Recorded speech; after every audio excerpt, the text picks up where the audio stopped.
पितरों की प्रसन्नता के लिए श्राद्ध पक्ष में हम किस प्रकार से तर्पण करें जिससे हमारे पितृ प्रसन्न हो जाएं और उनकी कृपा हमारे वंश पर और हम पर पड़े। देखिए, पितृ देते क्या है? अगर पितृ प्रसन्न हो जाते हैं तो हम पर अपनी कृपा की वर्षा करते हैं। और वो कृपा किस रूप में होती है? वर्णन आता है, आयु प्रजा धनम विद्याम स्वर्गम मोक्षम सुखानि च। हर प्रकार के सुख देने के लिए हमारे पितृ के अंदर ये सामर्थ्य है कि वो आपको आयुष्य देते हैं, यानी आयु बढ़ाते हैं। धर्म पे टिकाने के लिए सत्कर्म करवाते हैं जिससे आप अपने जीवन में अच्छे कर्म, दूसरों की सहायता कर सको। इस प्रकार की संपन्नता, ऐश्वर्य, सुख आपको प्राप्त हो। और फिर ये सब अपना जीवन जीने के बाद भी जिस उद्देश्य के लिए हमारा जन्म होता है वो मोक्ष की भी प्राप्ति पितरों के आशीर्वाद से प्राप्त होती है, क्योंकि उनकी कृपा ही आपको भगवान तक पहुंचाने का कार्य करती है। तो हम पितरों को कैसे प्रसन्न करें? अगर आपको वैदिक परंपरा के अनुसार जिस प्रकार से तर्पण होता है नहीं आता है और आप असमर्थ हैं किसी ब्राह्मण को बुलाने के लिए, तो सिर्फ एक छोटी सी विधि है जिसका आप पालन कर सकते हैं। किंतु ये सुबह से लेकर के और दोपहर के बीच में करनी है।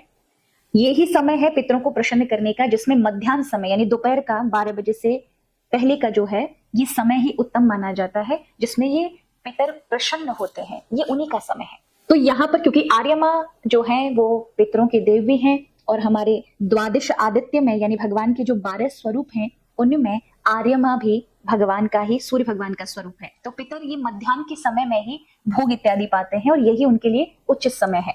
इसमें आपको कुछ करना नहीं, एक परात ले लेनी है। यदि आपके पास तांबे की हो तो बहुत उचित बात है, यदि नहीं है तो फिर जो भी आपके पास स्टील इत्यादि की है उसका ही आप प्रयोग करें। उसमें गंगा जल डाल लीजिए, जल डाल लीजिए, दुग्ध डाल लीजिए, काले तिल डाल लीजिए, जौ डाल लीजिए, कुछ पुष्प डाल लीजिए और कुशा लेकर के आप दक्षिण दिशा की ओर मुख करके अपने पितरों का स्मरण करें कि आप सभी के जीवन से मेरा रक्त बना है, मेरा शरीर बना है। आप सभी को प्रणाम। मुझे नहीं पता है सबके क्या नाम है, नहीं जानते हैं, आप अपने माता पिता को स्मरण करें। बाकी जितने भी आपके पूर्वज हैं या जो भी हैं दिवंगत हैं उनके विषय में आप नहीं जानते, पर फिर भी भगवान नारायण को स्मरण करें, क्योंकि शास्त्रों में सबका पूर्वज भगवान नारायण को बताया गया है, क्योंकि उन्हीं से सृष्टि की उत्पत्ति हुई है। तो वो सबके परम पिता हैं। जब आप उनका स्मरण कर लेते हैं और फिर उनसे प्रभु से प्रार्थना करते हैं, प्रभु ये भाग हमारे पितरों तक आपके माध्यम से पहुंचे, क्योंकि आप सबके जनक हैं, सबके पिता हैं।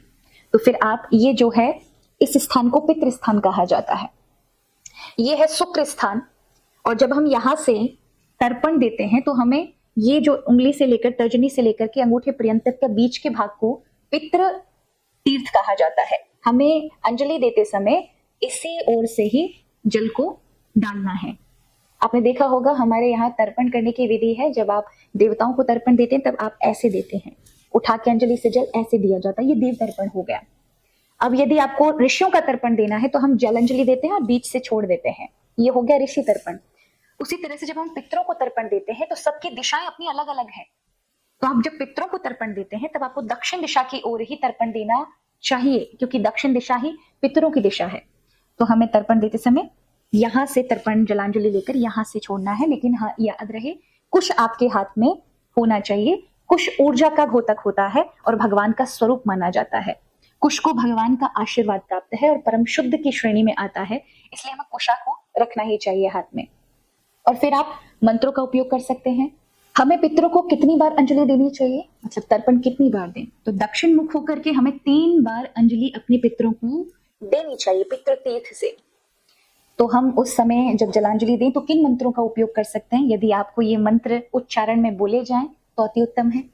आप ये 3 प्रकार के 4 प्रकार के मंत्र बोल सकते हैं। पहला है तस्मै स्वधा नमः, तस्मै स्वधा नमः, तस्मै स्वधा नमः।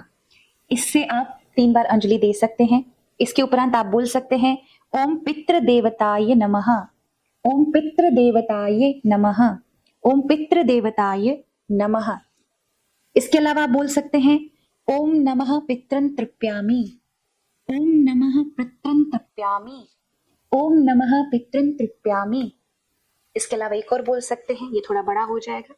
ओम आगच्छन्तु मे पितर एवं ग्रहन्तु जलांजलिम, ओम आगच्छन्तु मे पितर एवं ग्रहन्तुम जलांजलिम, ओम आगच्छन्तु मे पितर एवं ग्रहन्तुम जलांजलिम।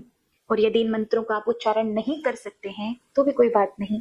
देखिए, प्राणी मात्र प्रेम की भाषा, श्रद्धा की भाषा हर कोई समझता है। उसके लिए आपको मंत्र इत्यादि अगर नहीं भी आते तो इसका अर्थ नहीं है कि वहां तक पहुंच नहीं सकता। आपकी श्रद्धा हर जगह पहुंचा सकती है। इसलिए भगवान गीता में भी जब 7वें अध्याय में ये कहते हैं अर्जुन को, उसमें पितरों के विषय में कहा गया है कि जो देवताओं को मानते हैं और देवताओं की पूजा करते हैं वो देवलोक को जाते हैं, किंतु वो जिन देवताओं को मान रहे हैं, जिनमें उनकी श्रद्धा है, वो श्रद्धा भी की पूर्ति भी मैं ही करता हूं, क्योंकि मेरे अलावा वहां कोई नहीं है। तो वास्तविकता में कहा जाए तो भगवान ही सबके पितर हैं और उन्हीं से ही हम सबका सृजन है। तो ईश्वरीय सत्ता तो है ही आत्म रूप में, किंतु ये शरीर भी हमारा पितरों के द्वारा ही बना हुआ है, हमारे पूर्वजों के द्वारा बना है। इसलिए जब हम बैठते हैं तर्पण करने के लिए, वो वास्तविकता में अपनी शांति है। कहीं ना कहीं मैं अभिमान के वशीभूत होकर ये सोच रहा हूँ कि ये अस्तित्व मेरे द्वारा है या ये सत्ता मैं चला रहा हूं। नहीं, अभिमान बस मैं विचारों से भले ही अभिमान में हूं, किंतु मेरी सत्ता को चलाने वाला एक तत्व है जो ईश्वर के रूप में भी स्थित है, और दूसरा जिससे मेरी ये देह बनी है, जिसका मैं रक्त हूं, जिसके वीर से मेरी देह का निर्माण हुआ है, मेरी उत्पत्ति हुई है, उन पितरों का भी स्थान है। इसलिए मैं उनको श्रद्धा से नमन करता हूं, जिससे वो मेरा कल्याण करे, मुझे प्रभु के मार्ग तक, सत्कर्म तक और एक अच्छा जीवन जीने के लिए कृपा करें। उनकी कृपा वर्षण मेरे जीवन पर हो। तो आप अगर नहीं भी जानते हैं कोई मंत्र, तो आप ओम नमो भगवते वासुदेवाय नमः। हे प्रभु, आप सब पितरों के भी पितर हैं, सबके जनक हैं, आपसे सारी सृष्टि का सृजन हुआ है, इसलिए आप ही हमारे पितरों तक पहुंचाइए ये जल, जिससे उनको शांति और आनंद की प्राप्ति हो और वो हम पर कृपा आपके माध्यम से करें। तो आप इस प्रकार से पितरों का तर्पण कर सकते हैं।